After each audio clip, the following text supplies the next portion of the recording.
Takes about 45 minutes worth of filming that. Very cold. Welcome back to the channel. It's been a very long time since you've seen me. It's been a bit of a crazy year, I'll be honest, but it feels really good to be back filming and shooting again, and even better to be back with a Fujifilm x100v video. So I basically haven't shot with this little camera in so long, and I decided that the reason was that I just didn't feel comfortable enough with it. So I would take it out and I would just end up putting it in my bag, which I do talk about a little bit later on in the POV itself. So I thought, if I'm not used to it, then I'm obviously not using it enough. I decided to start using it for the purpose that I bought it for in the first place, and that was to document everyday life for me. I wanted it to be my camera, my personal camera. So a few weeks ago I decided to start taking it everywhere with me. It's always in my bag, on my shoulder, and I just use the Kodachrome recipe to snap everyday moments. And since then I've become so much more comfortable with the camera again that I decided to go out and start shooting street photography, and that is what you will see in this video now. So it has been a while since I have filmed a video, and to be honest, it's been a while since I've been out in the street shooting photography for myself in general, and it's been a bit of a difficult year, I'm not gonna lie. I have been through a lot, and during those times I haven't wanted to go out on the street, or I haven't had the confidence to, and I haven't really had the time to focus on myself, my own photography, or anything like that. Summer's coming up and I'm using that to get myself back out there and get back into photography and remind myself of why I love it in the first place. I think with my job, because I'm a photographer in my job as well, it's so hard for me to remain creative in my spare time, in my downtime, because I'm constantly using a camera at work. And that's another reason why I got the Fujifilm. That's another reason why I've been using it. Let's get into the video. The reason why you're here is to see the Kodachrome recipe in play, see what it looks like on the street in a street photography setting. See you soon with another video. Bye.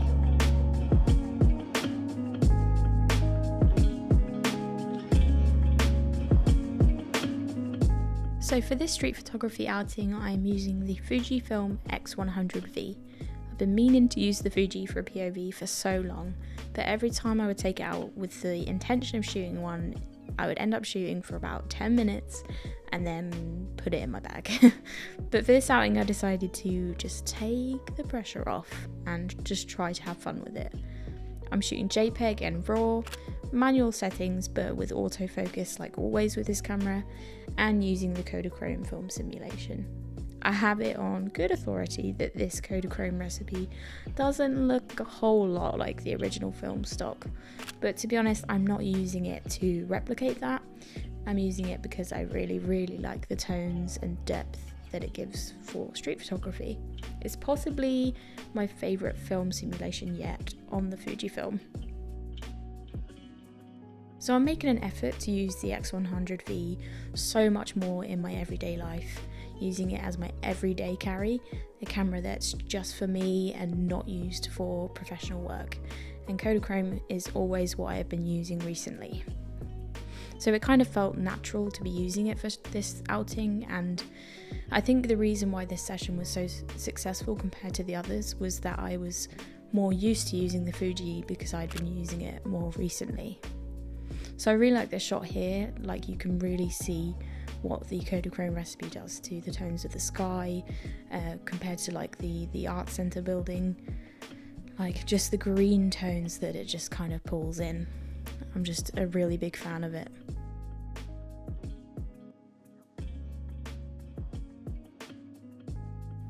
I had to keep remembering to be really mindful of my settings straight out of camera, because obviously I'm showing you straight out of camera JPEGs using the recipe, so it's really important for me to get them exposed correctly, whereas usually if you're shooting raw you can kind of overexpose or underexpose, knowing that you can fix that in the post-processing editing. But it's kind of fun to kind of expose it correctly more on camera. It kind of makes you more mindful of what you're taking. But as I said, I am shooting raw just in case, because I would hate to take this amazing banger photo and get some of my settings wrong and then just not be able to do anything with it. But yeah, what you are seeing here are straight out of camera JPEGs until I do show you some of my edits later on, but you'll always see a little my edit tag next to it when I do. So like always, I'm always a fan of showing people walking in their stride. You can see that the lines are off. You know, if I was editing that photo, I would straighten the lines.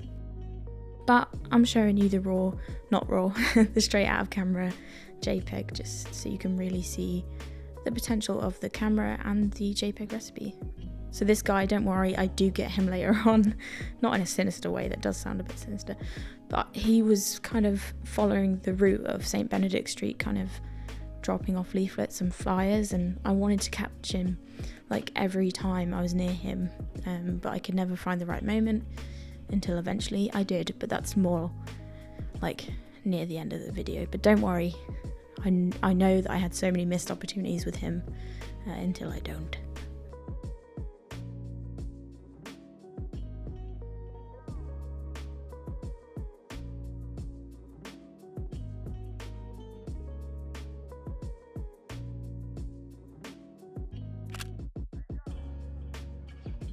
Again, I really love the Kodachrome on this photo, but I couldn't resist giving it a little edit as well. My edits are kind of just adding a little bit more vibrancy to it and maybe a little bit more contrast, but to be honest, I really like both. It's not that I prefer my edit over the film simulation, I just couldn't resist having a little play. I really like shooting through the bars to add a little bit of depth of field, a little bit of something in the foreground, using the leaves in the background as well. Again, I really like this shot, I couldn't resist giving it my own little edit. As you can see, the edits and the JPEGs, they aren't too crazy dissimilar. Like, I don't go too in with my edits, I like to keep them looking fairly classic. I do just add a little bit more vibrancy, I think. There was a bit of a drama, a bit of a situation going on in St. Benedict's. There was about 5 police cars all lined up, a man on the pavement in handcuffs. I couldn't resist getting a picture of the police cars because I quite liked how they looked all lined up. There's the JPEG. I couldn't resist just snapping a few. I wouldn't take a picture of the person on the pavement, obviously. I think that's big invasion of privacy.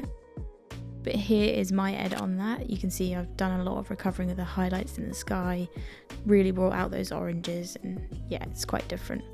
So this next shot is me shooting from the hip. I couldn't see how well I got these shots nailed until I got home.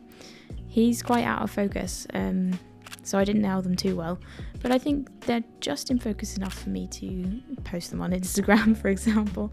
There was my edit, but yeah, I quite liked that moment. I really liked how he was sat there reading his book, just finding his peace, not knowing that a girl who makes YouTube videos was snapping him and then talking about him on her microphone days later. The world is a funny place. Should I be doing this? Is it bright? I don't know, move on. So for this next photo, I kind of liked how this building looked, peeking through this alleyway. I knew that I could kind of make it pop in my edit, and also it would look good on the Kodachrome simulation. I wasn't quick enough to get that guy at the bottom of the alley, but I thought if I waited I could get another subject. Here I am just dialing in my settings, making sure I've got the correct exposure. The correct subject didn't come. I did wait for a while. I won't show you or put you through that, but I still like these snaps.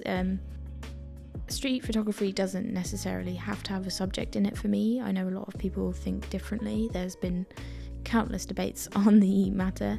Me personally, I think it doesn't always have to have a person in.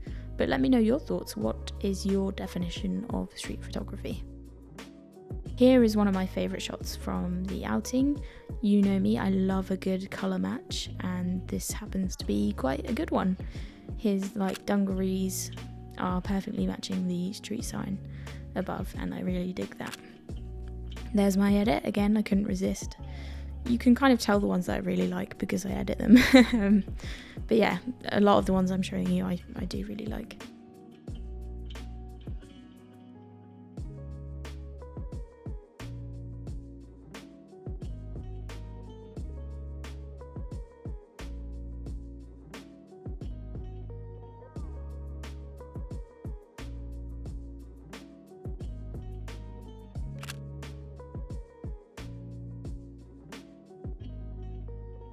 it was such a bright day that you'll often see me shooting through the viewfinder, and that's something that I don't tend to do when shooting a POV. When I'm not shooting a POV, I mostly shoot through the viewfinder because I find it much easier. But when shooting POVs, I like to shoot using the LCD screen just because I feel like it's more of an immersive experience for you. But it was just too bright that I just couldn't help looking through the viewfinder. So if you see me holding the camera up there, that's why. I'm sure I didn't have to explain that and you would just assume, but never mind. Here we are anyway. So I really love this shot. I love that it's another colour match. I'm obsessed with the Muse shot behind. I've never seen that before. I don't often come to this part of Norwich. I don't know why, because I definitely want to come back here with the Canon with something like an 85mm or something like that, and just maybe shoot another POV, maybe not, but definitely come back here and do some street photography because I really enjoyed it, and I think there's a lot more to offer here. This was a Monday. I imagine coming back on a busy weekend would be really fun.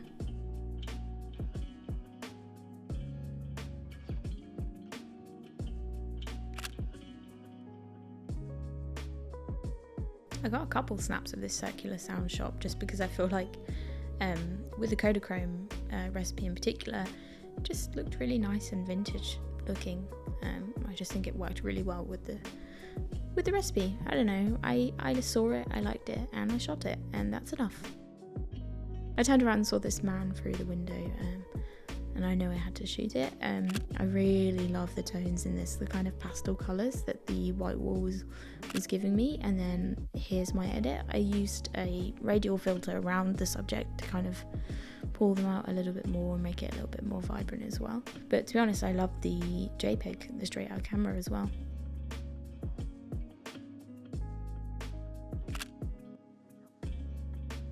Love this shot too. I love how like the red puffer jacket really popped, and it was like contrasting to the shadows and everything.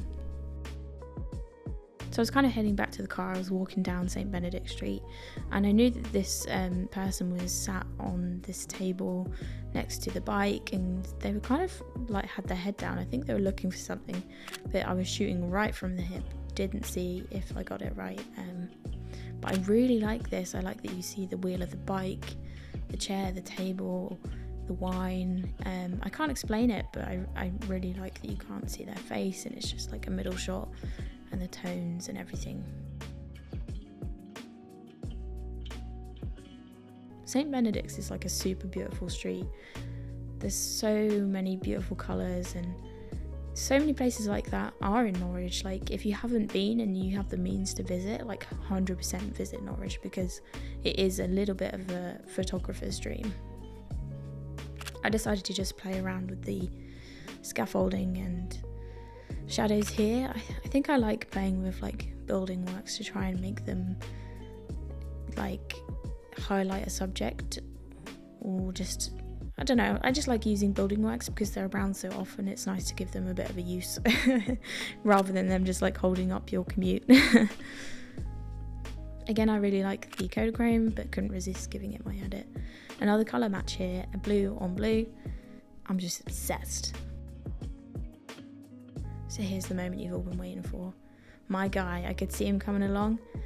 I exposed it. I tried not to be too obvious. Luckily the Fujifilm is very silent. Bam! Got him. He's so punk. I loved it, I loved it. Couldn't resist editing, bringing out those vibrant colours. Which one do you prefer, the JPEG or the edit? It's fine, I won't be offended if you preferred the JPEG. I understand some people appreciate a more toned down approach. You're wrong. No, I'm joking. It's fine. So here's a little bit of a tale, folklore, if you will, of Norwich. In Norwich there is this beautiful vintage orange car that is always parked in an area called Pottergate, which is this area here. And in Pottergate there is these beautiful pastel pink houses, and this car is always parked, you know, near it. But never before have I seen it parked here, directly in between these two houses. I have dreamed, I have hoped that it would be here, and you could use the alley to lead up to it. And today was the day, and I was so excited. Overexposed this one a little bit, ignore that. But here's my edit. boom, couldn't resist. Anyway, I saw the car here and I was so happy. You know, like it's almost like the bucket shot, but on a much lower scale. So I couldn't resist taking a few snaps. Yeah, I really like how the Kodachrome recipe looks when I expose it correctly. But I also really like my edits. I used a lot of linear gradient kind of masking to draw your attention to the car. I would use one at the bottom, one at the top, and I probably even used a radial mask around the car as well, just to bring that out.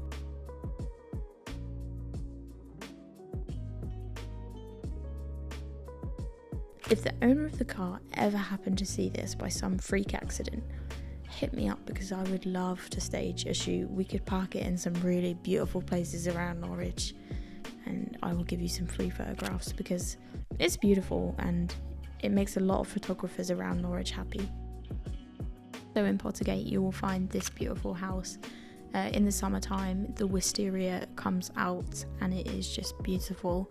Another part that is just a photographer's dream.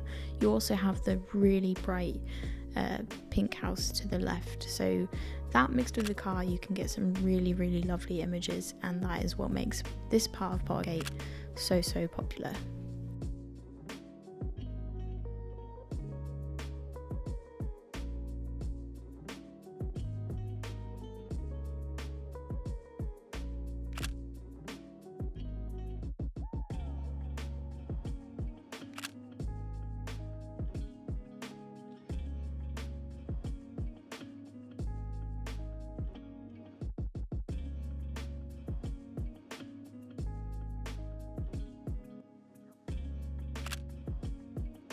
Does this count as a colour match?